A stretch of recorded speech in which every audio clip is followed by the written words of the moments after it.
Welcome to the Social University podcast. We are so glad you're joining us today because we want to help business owners, entrepreneurs, and people just like you who want to build their business online. Listen, if we can do it, you can do it. So let's go.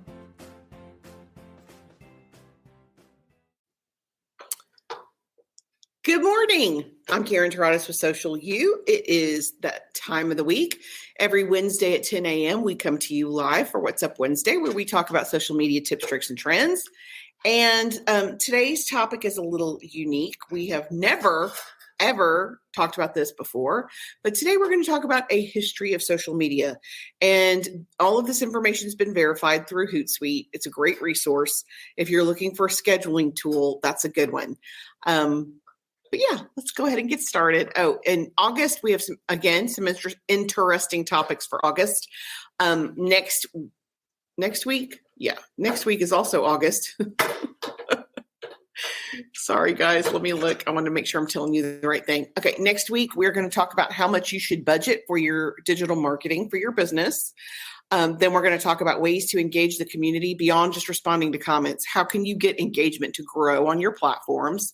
On the 23rd, we have a special guest. Ben DeLoach with Site Mason is going to come and talk to us about simple solutions for SEO. Simple things you can do to increase your SEO as a business owner. And then the last week of the month, we're going to do live Q&A. But today we're going to talk about the history of social media. So social media was officially born in 1997. The very first true social media site was called 6degrees.com, where you could set up a profile page and create connections. Very first thing. The site got about 1 million users before it was bought out. And then they closed down in 2000. So again, the first few sites that were started did not do well. And now that I've seen a history of Twitter, they've been making terrible mistakes for a long time. So let's dig a little deeper. So you guys may not remember. The next thing was Hot or Not in the year 2000. Am I hot or not.com? A little aggressive, hurt a lot of feelings, but it was the predecessor for Facebook and YouTube. It had millions of followers and harbored millions of insecurities. I mean, seriously, you're just begging for issues when you ask people to roast you online. Come on. Friendster was next in 2002. It was originally going to be a dating site that would help people set up with friends in common. So if I have a friend that I think would be a good fit for Madison, it would automatically connect them because we're friends and I'm friends with him. It did okay. Its popularity spiked in 2003, and then the success caught the company by surprise. So much so that the traffic took a toll and basically shut it down. It crashed their servers because so many people were looking to connect. So it didn't last long. MySpace, for you folks who remember the original. Wow, that's a throwback. MySpace is a huge throwback. It launched in 2003. That's how long it's been around. It was the first Friendster rival. Originally, styled as MySpace. It quickly became the go-to for millions of teens. It always starts with teens, and then it trickles down into everybody else. Because of the customizable public profiles, I don't know if you guys remember, you could do your own background. You could add music. You could add your own landing page. Tons of customization were available on MySpace, compared to Friendster, which you couldn't do anything, and everything was private. And MySpace was public. Everybody could see your profile. So 2005 was the pinnacle of MySpace. It had 25 million users and was the 5th most popular site in the US when they sold it to News Corp. And as soon as it sold, it started to decline. It didn't take long either. So between 2003 and 2005, you had the launch of Twitter, YouTube, and WordPress. Zuckerberg launched FaceMash. This is what he started calling it. It's funny. In Harvard in 2004, eventually it became the Facebook, and then he dropped the, and it was just Facebook. And around the same time, that's when LinkedIn started to emerge as targeting just the business community. And they started small. Like I remember being surprised when they had their first 3 million users. Photo sharing sites were big then. You had PhotoBucket and Flickr. Flickr was the big one, and it lasted the longest. Social bookmarking sites like Delicious popped up. WordPress was born. They had other teen sites that we won't get into here, but video sharing really hit the scene when YouTube came out. And then you had a news aggregator, Reddit was born. So all of that happened between 2003 and 2005. So then you have the launch in 2006. Twitter is born. The first tweet ever posted was by the founder, and he just posted, "I'm setting up my Twitter," which really set the tone for people sharing exactly what they were doing the moment they were doing it. And a trend was born. I mean, come on. "I'm hungry," or "I'm going to get lunch," or "I'm cleaning my bathroom," is a lot of what the first tweets were about. And TechCrunch reported on that stuff. But yeah, Twitter started in 2006. LinkedIn is the first social media site to hit the black because they were the first social media site that charged for services. They offered users paid premium packages for jobs and subscriptions to help their for business, and that helped bring revenue in the early days. They were literally cutting edge. Nobody else had charged yet. Everything was still free and operated solely on ads. So LinkedIn was the again cutting edge. I remember when Twitter launched, and I thought, this is so interesting. We can use this as a communication tool just for our office, because it didn't occur to me that other people would want to read anything that why would you read something of someone who you don't know? I stand corrected. And then I got super into LinkedIn when I started my business in 2008, and that's where I cut my teeth. It's where we got our first clients, LinkedIn. YouTube makes a partner in 2007, and that changed the game, seriously changed the game. Between 2005 and 2007, when Google, ahead of its acquisition, it gathered about 8 million daily views. Ahead of the acquisition by Google in the fall of 2006, the site grew to 100 million videos watched by 20 million dedicated users. And in 2007, May 2007, that's when they started their paid partnership program. And that was the moment that launched the official beginning of social media influencers. That's when people could get paid to be online. May 2007. That's crazy. It wasn't that long ago. Tumblr started in 2007, and that marks the beginning of the microblog. Twitter is essentially considered a microblog too. Google files it like a microblog. But Tumblr was started by a teenager in his bedroom and just never looked back. And soon after, the term microblogging was coined and became widely used to describe both Twitter and Tumblr for the small batch amounts of content. Hashtags came on the scene in 2007. An early adopter of Twitter, Chris Messina, proposed a hashtag for organizing tweets so that they could batch information.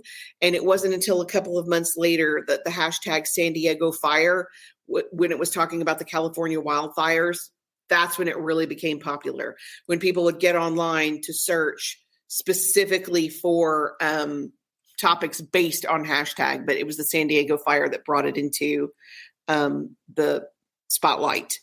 Foursquare checks in 2009. They, again, cutting edge technology. It was the first location-based app where you could check in through an application, and it spawned geofilters. That's how, Foursquare made it possible for us to do ads based on geofiltering today.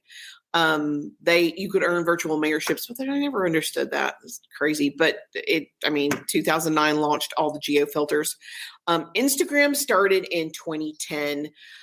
It was the first Instagram photo to be published was a picture of a marina, and it was so heavily edited and so heavily filtered. I think it really set the precedent for what was to come. Here, Instagram, where you can post pictures that aren't truly realistic so everyone will envy you. Yeah, that's how it happened. Pinterest started in 2010. I very much remember the beta version of Pinterest where you had to apply to be a member while it was in the beta format, and they had to agree to let you in. And the only way to get in was if someone who was already in invited you. It was very exclusive. They hit 10 million users faster than any other platform in the history of the internet. It's crazy. Pinning it rose in popularity in a year. It was huge. And as of 2022, Pinterest has 445 million monthly active users. Again, fastest growing site. At that point, it was the fastest growing site ever. It hit 10 million, record 10 million. Snapchat's disappearing act. It started in 2011. It started out being called Peekaboo, but they changed it, of course, to Snapchat. And a lot of their success came from, I think, two things in particular. One, you could delete it pretty quickly. And two, you had an introduction of all these new filters where you could change the way you look in the actual app itself. And, graphics have come a long way in the last 10 years. Canva has come leaps and bounds in the last 4 years. So think about your average person did not have access to filters or editing or photo retouch. So it was a cool way to look different. I'm sure you guys all remember the bunny ears and the dog ears that Snapchat made popular. Google Plus hit the scene in 2011. Their heart was in the right place. They just wanted an answer so that they could compete with Facebook and Twitter. They had several previous attempts, invitation-only attempts. But 2011 is when it officially launched. It did not last long. Seriously, they did okay, but again, Google Plus didn't make it for too terribly long. Facebook celebrated their 1 billionth user in 2012, and that is the same year that they acquired Instagram, which people told him he was nuts to spend that much money to acquire another platform, but I'm sure it has paid him tenfold through advertising and cross-promoting and being able to organize directly through Facebook Business Suite. Huge for them. Very notable in the timeline of social networks because it was the first time one acquired another one. Vine reshapes the way we view video, and your video short was born in 2013. Twitter bought that app for $30 billion. And again, I'm sure maybe the second mistake Twitter made. I don't know that they got their investment back when they bought Vine. Again, they were headed in the right direction. I just don't know that they executed very well. For those of you who may not know, Vine could only be up to 6 seconds long, but it launched a very distinct genre of video. And despite its rapid success, the app had a quick demise due to apps like Snapchat and Instagram. Again, because Zuckerberg is so flexible. I kind of say that tongue in cheek, but because he is willing to adapt and change so he can grow with and so he can compete with other platforms. They're shutting down Snapchat for business and they put Vine in the grave. So yeah, Slack launched in 2013. So did Google Hangouts. And that changed the way you brought social into the office. It became an inner office communication where you could reach out and talk to your neighbor instead of having to actually get up and go talk to your neighbor. You could talk to your neighbor virtually. That started in 2013. 2014 is officially proclaimed the year of the selfie. It was following Ellen DeGeneres' photo at the Oscar, and it won the Golden Tweet of the Year. That's when people started really getting into selfies. I'm sure before then it was still a thing, but it became prominent and into the limelight in 2014. Live streaming wars began in 2015. For those of you guys who remember Meerkat, it was one of the very first ones. And then Twitter developed Periscope. Again, excellent idea, but the execution wasn't great. And I was shocked at the time how many people would tune into live streaming. It didn't matter what time of day it was or what you were doing, or if they could even see you. You could be in a dark room and be live streaming on Periscope and somebody would watch it. It was crazy to me. 2016 is where Instagram launched stories. 2016 is the year Instagram started to copy Snapchat and launch their stories, allowing you to post a photo that was temporary. And that's when that's my opinion, is when the real serious competition between platforms began. TikTok was officially born in 2017, but it really didn't gain popularity in the United States until 2019. And the turning point for TikTok was Lil Nas released a video, Old Town Road, and it blew up on TikTok and was shared multiple times. And that's when it gained popularity the quickest in the United States. when Twitter started their double character limit, again, game changer. In 2017, they went from 140 to 280 so that people were spending more time and sharing more information. Facebook went on trial for data privacy. Zuckerberg had to appear in 5 days of hearings before the U.S. Congress to defend his position because Facebook was harvesting information from 50 million users without their consent. Just so you know, they're still doing that. Instagram is one of the few platforms that does facial recognition, where when you log in and you are scrolling through, they map your face to see where your eyes go, especially when you're watching advertisements. And it's crazy to me how much information they have access to through Threads. So if you are considering Threads, read the agreement before you sign it. You are giving them access to your entire life. Apparently 5 days in Congress was not enough because social commerce really, really comes out. Seriously, it wasn't enough for privacy sharing. Social commerce starts to emerge with Facebook and Instagram shops in 2020. It's the first time that users can purchase in-app, and businesses on the platform, they can integrate with Shopify and sell much more easily. Of course, Facebook and Instagram, their goal is to keep you in the app. So by allowing you to sell in the app, their stats go up. So they really seriously promote those ads and those advertisements so that people can stay online in Instagram and still shop. But it marked a significant rise in the shift of social commerce.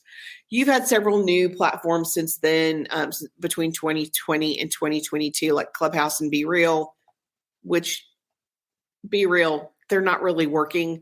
Clubhouse was popular for about 5 minutes before people got tired of it. It became just a very loud, it became platforms for people who could talk the loudest, which is crazy. Clubhouse is a social media audio platform. It became super popular during COVID, but has struggled since then. Of course, Be Real is a photo sharing app that asks you to share photos in the moment, but again, struggles because it's not unique enough to really make an impact. So, and that brings us, of course, to 2023. There is no telling what's on the horizon. There's always going to be a new player that pops up. So, we'll be on the lookout for the very next thing.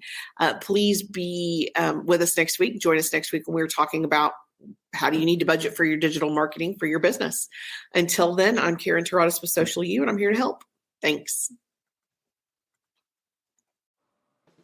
Thanks for joining us for the Social University podcast. We hope you enjoyed it. Be sure to follow us on all of our social media at Stay Social U. That's the letter U, and we will talk to you next week. Remember, you've got this.